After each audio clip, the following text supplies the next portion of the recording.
Shalom saudara-saudara yang dikasihi oleh Tuhan. Ada banyak hal yang dapat mempengaruhi seorang manusia. Namun satu hal yang sangat kuat mengikat manusia yaitu hal-hal yang melekat pada dirinya. Saudara, untuk melepaskan diri dari hal-hal yang melekat pada dirinya bukanlah perkara yang mudah. Saudara, disitulah saudara kita membutuhkan Yesus Kristus yang dapat memperbaharui kita. Salam jumpa dalam program Tuhan adalah Gembalaku. Saudara, setiap makhluk di dunia berlaku dan bersikap sesuai dengan naturnya atau sifat asalinya atau sifat dasarnya. Seperti natur anjing berbeda dengan natur kucing, atau dengan natur burung, atau dengan natur ikan, dan lain sebagainya. Saudara, demikian juga dengan manusia. Saudara, manusia itu berlaku sesuai dengan naturnya. Saudara, natur di sini dapat berupa etnisitas seseorang yang melekat pada dirinya, atau budaya, atau juga berbicara tentang kebiasaan-kebiasaan yang sejak kecil yang sudah melekat padanya. Namun saudara-saudara, natur yang dibicarakan Alkitab adalah sebuah natur yang sangat melekat pada diri seorang manusia, yaitu manusia adalah orang berdosa dan orang yang binasa. Saudara, untuk mengubah natur bukan perkara mudah, jikalau tidak dikatakan mustahil. Apatah lagi mengubah orang berdosa atau pendosa, orang binasa untuk diubah. Saudara, itu adalah perkara yang tidak dapat dilakukan oleh manusia.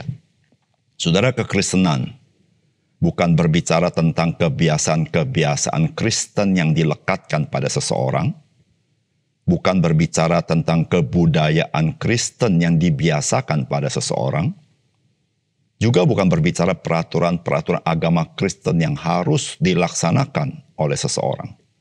Meskipun saudara, hal-hal ini bisa ada di dalam kekristenan.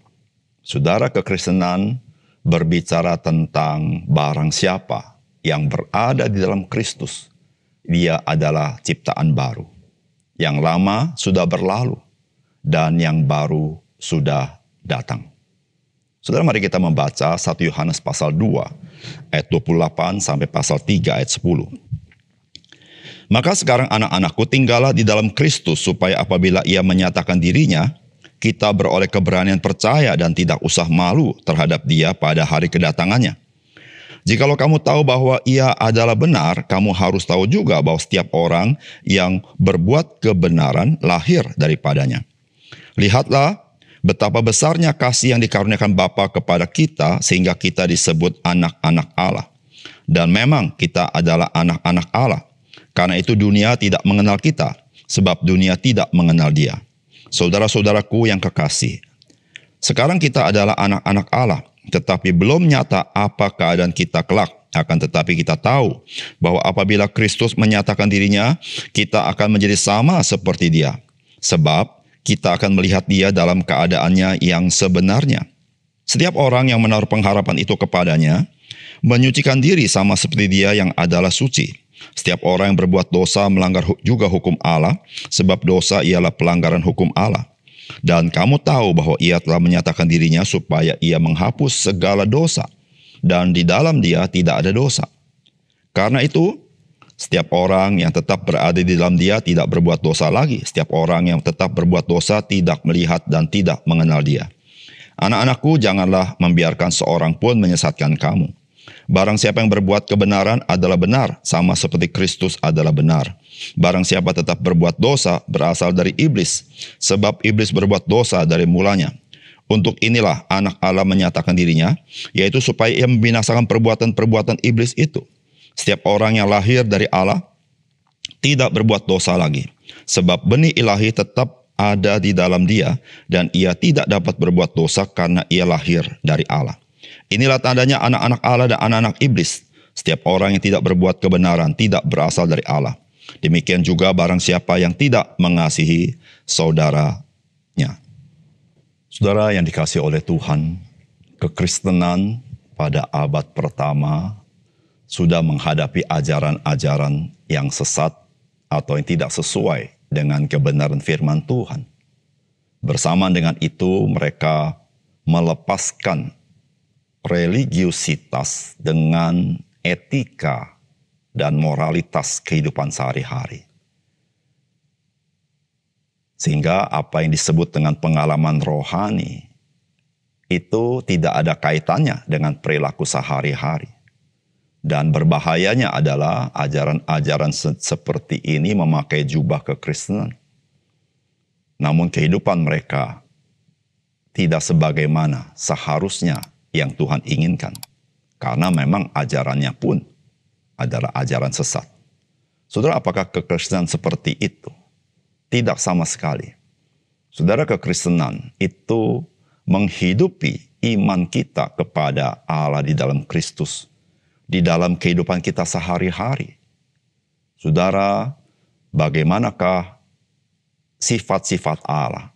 Begitulah kehidupan orang-orang percaya. Saudara, apakah pesan firman Tuhan bagi kita? Yang pertama, mari tinggallah dalam persekutuan dengan Kristus agar kita hidup di dalam kebenarannya. Saudara, firman Tuhan berkata, maka sekarang anak-anakku, tinggallah di dalam Kristus supaya apabila Ia menyatakan dirinya, kita beroleh keberanian percaya dan tidak usah malu terhadap Dia pada hari kedatangannya. Ayat 6 pasal 3 berkata, karena itu setiap orang yang tetap berada di dalam Dia tidak berbuat dosa lagi. Setiap orang yang tetap berbuat dosa tidak melihat dan tidak mengenal Dia. Saudara, inilah keunikan daripada iman Kristen. Saudara, orang-orang percaya adalah orang-orang yang menerima Kristus sebagai juru selamat dan Tuhannya secara pribadi dalam hidupnya. Dan Alkitab berkata, ketika kita menerima Kristus, Dia tinggal di dalam kita. Dia bukan hanya tinggal dalam kita, Dia hidup di dalam kita. Saudara, disitulah saudara-saudara, jikalau orang percaya, saudara, bisa hidup di dalam kebenaran. Saudara, itu bukan karena dia memiliki kemampuan lebih daripada orang lain. Namun karena Kristus yang hidup di dalam dirinya. Sehingga saudara-saudara yang kasih dalam Tuhan, ketika orang percaya hidup dalam persekutuan dengan Kristus, maka Alkitab berkata bahwa orang percaya itu tidak berbuat dosa lagi. Mengapa? Karena saudara, bukan dia yang hidup, tetapi Kristus yang hidup di dalam dirinya. Disitulah Tuhan Yesus mengatakan, tinggallah di dalam aku dan aku di dalam kamu. Jikalau kamu tinggal dalam aku dan aku dalam kamu, maka kamu akan berbuah banyak dan kamu akan memuliakan Bapa-Ku yang di surga.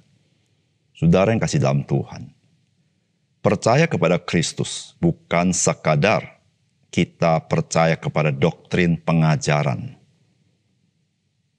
Tetapi saudara, percaya kepada Kristus adalah kita menerima Dia di dalam diri kita, yaitu Kristus itu sendiri. Disitulah saudara, hidup kita diubahkan. Disitulah saudara-saudara kita mengalami kemampuan atau dimampukan untuk hidup yang benar. Saudara, kita tidak sanggup hidup benar lepas daripada Kristus. Tetapi ketika kita memiliki persekutuan dengan Dia, kita dimampukan hidup yang benar. Dan Alkitab mengatakan bahwa ketika kita hidup dalam persekutuan dengan Dia, maka kita menjadi orang-orang yang selalu menanti-nantikan kedatangan Tuhan. Dan saudara tahu, orang yang menanti-nantikan kedatangan Tuhan, dia akan hidup sedemikian, hidup bersama dengan Kristus, hidup di dalam kesucian. Saudara yang kasih dalam Tuhan, rahasia hidup Kristen adalah seberapa jauh saudara dan saya hidup di dalam persekutuan dengan Kristus setiap hari. Disitulah saudara-saudara kita memancarkan keindahan Tuhan kita. Yang kedua, saudara, anak-anak Allah menghadirkan karakteristik dari sifat-sifat atau atribut-atribut Allah. Saudara, Alkitab berkata, lihatlah betapa besarnya kasih yang dikaruniakan Bapa kepada kita sehingga kita disebut anak-anak Allah, dan memang kita adalah anak-anak Allah. Karena itu dunia tidak mengenal kita sebab dunia tidak mengenal Dia. Pasal 2 ayat 29. Jikalau kamu tahu bahwa Ia adalah benar, kamu harus tahu juga bahwa setiap orang yang berbuat kebenaran lahir daripadanya. Pasal 3 ayat 9-10. Setiap orang yang lahir dari Allah tidak berbuat dosa lagi, sebab benih ilahi tetap ada di dalam dia, dan ia tidak dapat berbuat dosa karena ia lahir dari Allah. Inilah tandanya anak-anak Allah dan anak-anak iblis. Setiap orang yang tidak berbuat kebenaran tidak berasal dari Allah. Demikian juga barang siapa yang tidak mengasihi saudaranya. Saudara yang dikasihi oleh Tuhan, Alkitab memberitahukan kepada kita betapa besarnya kasih yang dikaruniakan Bapa kepada kita, sehingga kita disebut anak-anak Allah. Dan memang kita adalah anak-anak Allah. Saudara, ketika kita merenungkan kalimat ini, kita bisa mengaminkan memang betul betapa besar kasih yang dikaruniakan Bapa kepada kita. Saudara, jikalau kita ingin mengangkat anak, maka saudara, bagaimana saudara memilih anak angkat itu? Saudara, bukankah kita akan memilih sesuai dengan kriteria yang kita buat? Saudara, coba bayangkan ketika Bapa di sorga mau memilih mengangkat anak bagi dia dari manusia yang berdosa, dan Allah memakai kriteria, kira-kira siapakah yang akan masuk kriteria Allah? Saudara, bukankah tidak ada seorang pun yang akan diangkat menjadi anak-anak Allah? Disitulah saudara-saudara, Alkitab berkata, betapa besarnya kasih Allah kepada kita, sehingga kita disebut anak-anak Allah. Saudara, Alkitab berkata, barang siapa yang menerima Kristus, maka ia menjadi anak-anak Allah. Saudara, menjadi anak-anak Allah artinya kita menjadi ahli waris kerajaan sorga. Menjadi anak-anak Allah artinya, saudara, kita memiliki Allah yang adalah Bapa kita di sorga. Sehingga kita dipelihara, baik jasmani maupun rohani kita, dilindungi oleh Dia. Memiliki kepastian di dalam keselamatan. Menjadi anak-anak Allah berarti, saudara, kita dimampukan dan diproses semakin serupa dengan Yesus Kristus. Saudara, disitulah saudara-saudara, Alkitab mengajarkan kepada kita bahwa kita yang lahir dari Allah, maka kita berbuat kebenaran. Saudara, barang siapa tidak berbuat kebenaran, dia tidak lahir dari Allah. Saudara, apa itu kebenaran? Saudara, kebenaran itu melekat pada diri Allah. Allah itu adalah benar. Yesus Kristus adalah kebenaran. Roh Kudus adalah roh kebenaran. Firman Allah adalah firman kebenaran. Sehingga saudara-saudara, ketika kita menerima Kristus dalam hidup kita, kita menjadi anak-anak Allah, maka kita dimampukan untuk hidup dalam kebenaran. Saudara, itulah yang menyatakan anak-anak Allah di tengah-tengah dunia ini. Nah, oleh karena itu, saudara yang kasih dalam Tuhan, kalau kita tahu bahwa kita ini adalah anak-anak Allah, maka saudara, mari kita hidup sebagai anak-anak Allah. Jangan kita hidup menjadi anak-anak dunia ini dengan cara hidup dunia ini. Kalau kita adalah anak-anak Allah, marilah kita bergantung kepada Bapa di surga. Jangan bergantung kepada dunia ini. Karena sumber segala sumber dari hidup kita adalah Bapa di surga.